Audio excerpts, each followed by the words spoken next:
Hi friends, तर आज मी बनवते मुलांना डब्यासाठी पौष्टिक असा आलू आणि पालकचा पराठा।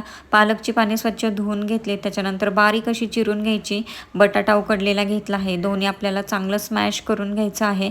त्याच्यानंतर त्याच्यामध्ये थोडीशी हळद, लाल तिखट, मीठ आणि ओवा टाकायचा आहे। कोथिंबीर पण तुम्ही आवडीप्रमाणे घालू शकता। हे चांगलं मिक्स करून घ्यायचं आहे। त्याच्यामध्ये ॲड करायचं आहे गव्हाचं पीठ। गव्हाचं पीठ तुम्हाला पाहिजे तेवढे तुम्ही टाका आणि चांगला एक त्याचा गोळा मळून घ्या।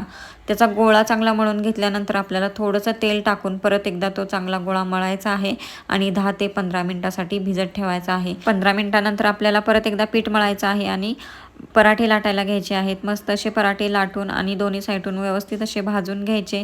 तूप टाकायचं आणि पौष्टिक असे आपले आलू आणि पालकचे पराठे तयार झाले। आराध्याला टिफिनमध्ये 3 पराठे दिलेले, तुम्ही बघू शकता। तिचा टिफिन पूर्ण फिनिश करून आलेली आहे। एवढं तिला आवडलेत। नक्की रेसिपी ट्राय करा, व्हिडिओला लाईक करा आणि चॅनेलला सबस्क्राईब करा। बाय।